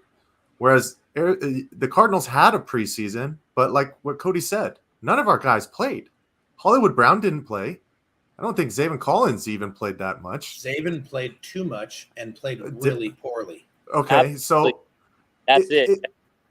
With all of these new assets that are coming in right now, what kind of camaraderie are they really going to have on the field? So they're going to have to be feeling out things the first week, and that's not good for going up against a perennial powerhouse like the Chiefs. Well, the one thing I'll say is I'm not worried about Hollywood because there can't be more camaraderie than playing wide receiver for your best friend. Yeah, but it's been 5 years, Davey. They haven't played. Yeah, they spend all summer, every summer. The NFL league is the NFL is way different than Oklahoma. But they work out with each other every summer, all summer. They're together all the time over the last 4 years. Every summer during the offseason, they're working out together. Hollywood's a part of his Kyler's team that works out in Texas every summer. I just really think that I'm not concerned about that, and I'm really not concerned as long as Zach Ertz gets on the field, which it sounds like he might not be getting on the field this week for whatever reason. He didn't play game. That's what's more concerning to me is the guys that we kept off the field on purpose now all of a sudden have injuries. Yeah, Marcus Golden is not ready to go, and his backup is on our practice squad. Devin Kennard, he's on our practice squad now. He got cut. But no one picked him up, so he's on the practice squad now, and it sounds like he's going to be called up immediately. And I know that they want to run with these rookies that they drafted. They have some good feelings about these rookies, but it doesn't matter if they're not explosive enough. These cornerbacks are going to get torched. They're going to get torched. It's not even close. We're in really bad shape. I don't care about the Trayvon guy that we traded for. There's a reason why the Raiders were looking to get rid of him. I know the Raiders were trying to kind of separate themselves from the John Gruden era, and that's kind of what that was. It seemed like. But that's why the Hamilton thing absolutely killed us. Yeah. It really seemed like Hamilton is going to be. He's going to be one of their main pieces. Yeah, so it's really.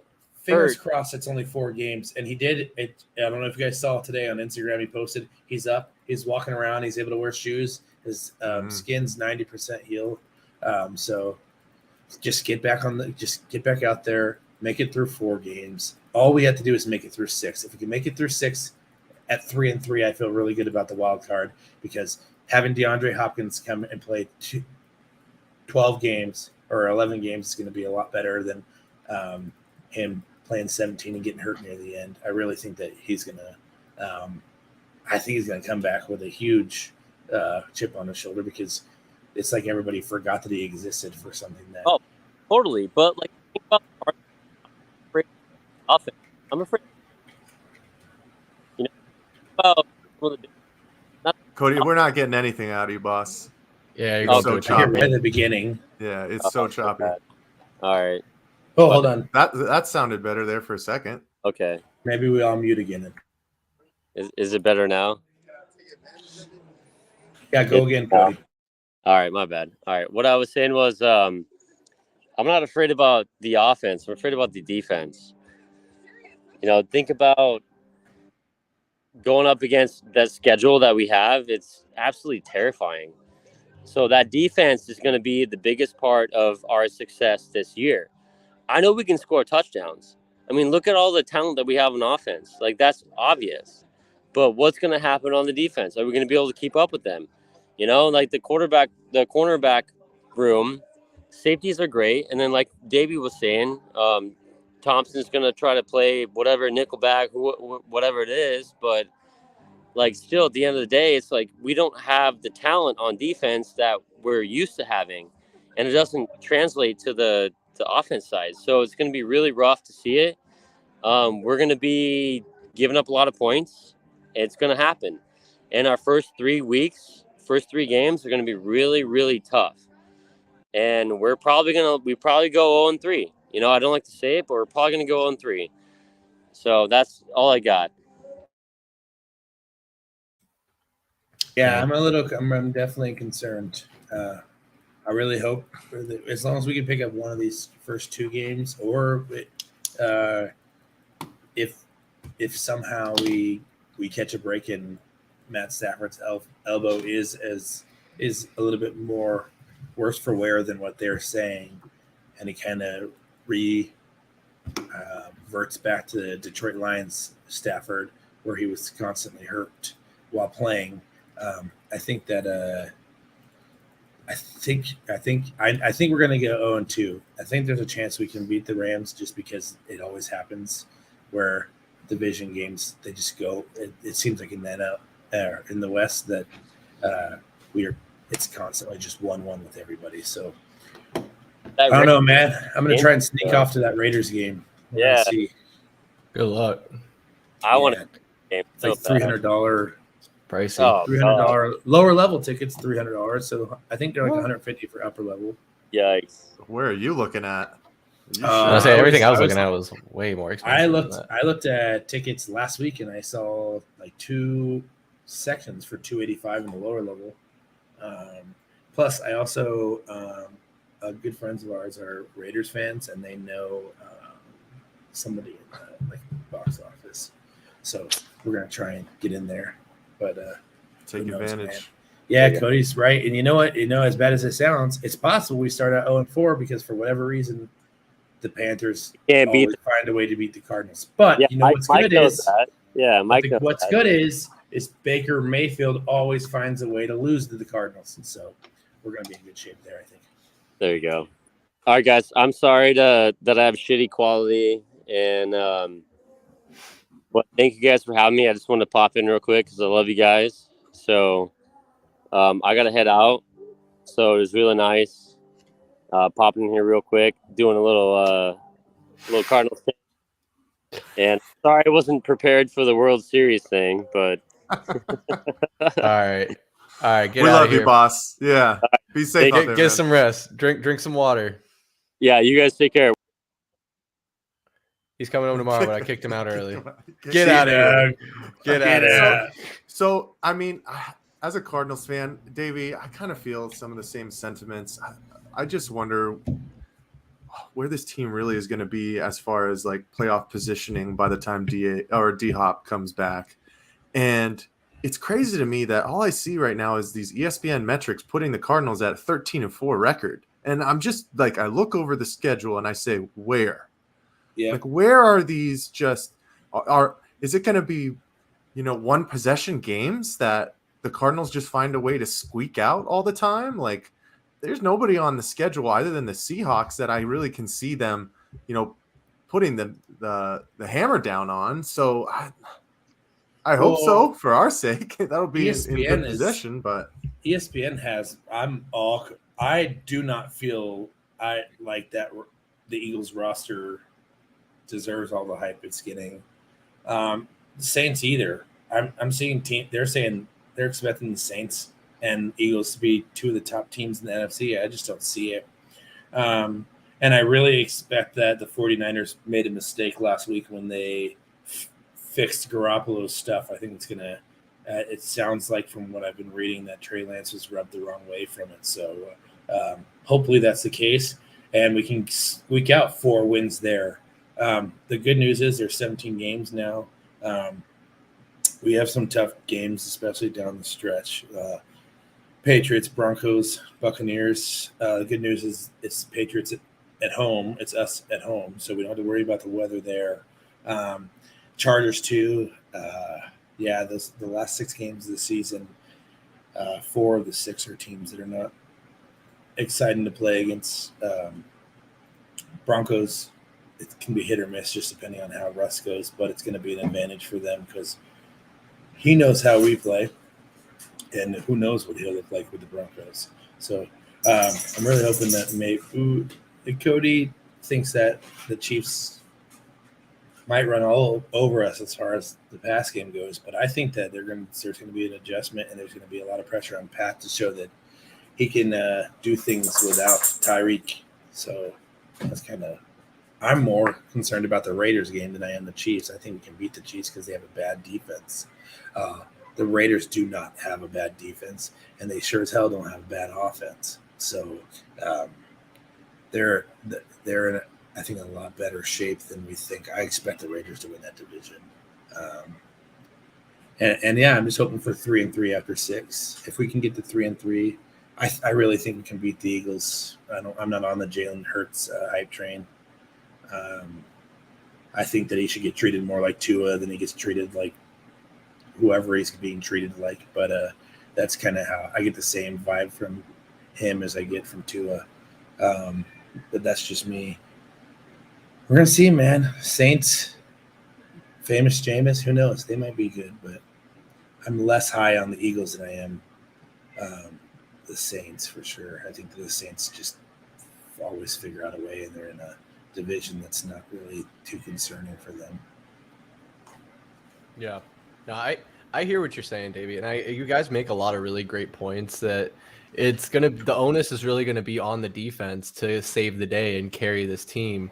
With DeAndre Hopkins being out, there's a lot of question marks on the offensive side, with even Cliff and Kyler being questioned constantly, and really you amp up the pressure when you add in Hard Knocks and having this team really under the microscope.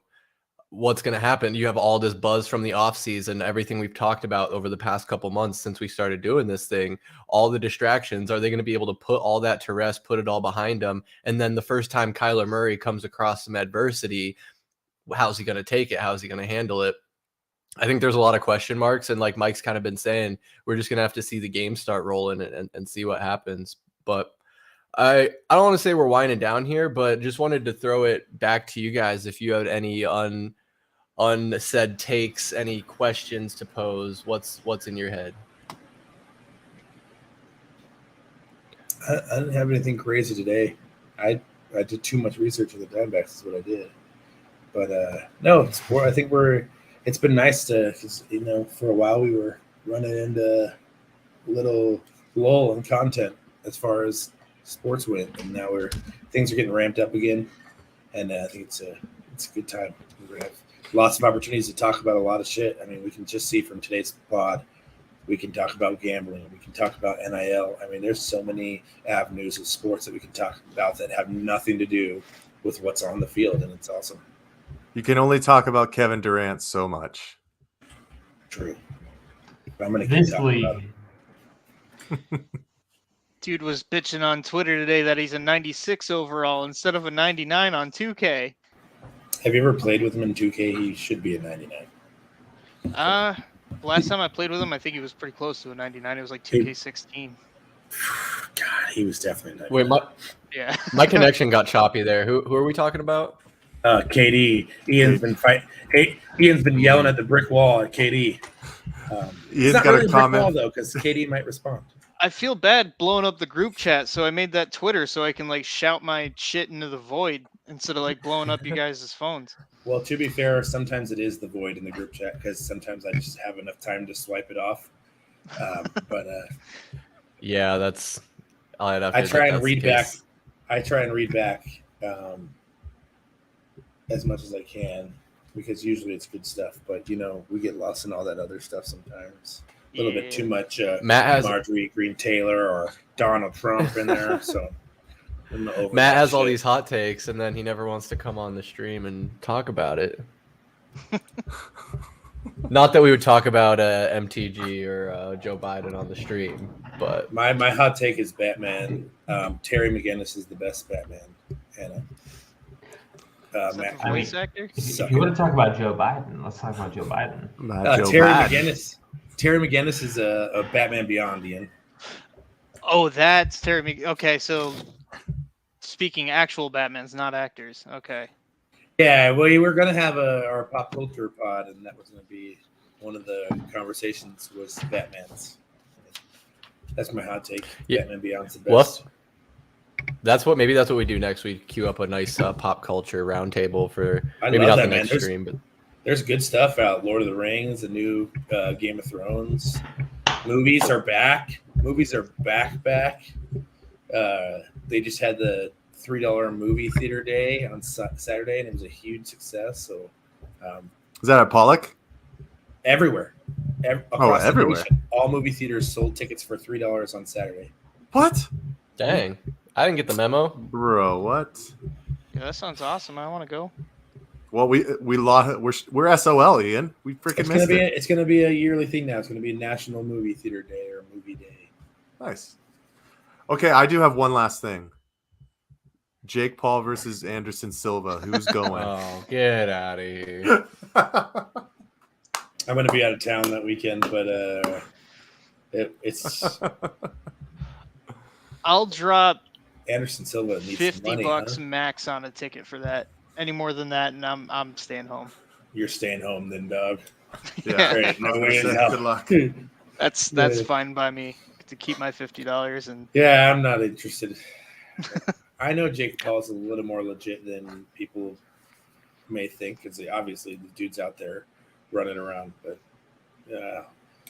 I'm interested it's interesting that Silva took the fight.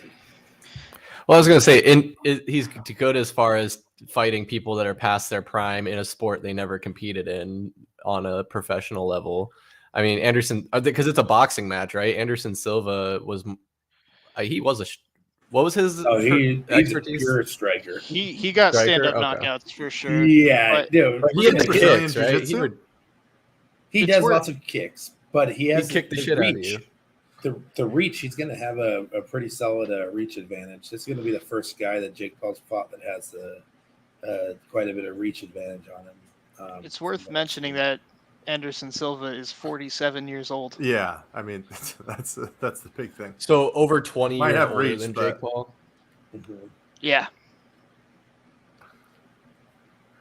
Yeah, I don't know. Yeah. Ian, I will admit I signed up. Mike told me about that fight, and I instantly got signed up for the pre-sale notification. So I think it's like September 13th or something like that. When they email me, I'll let you know if they're $50 or less, and we might have to pack up and take VSP out there on the road.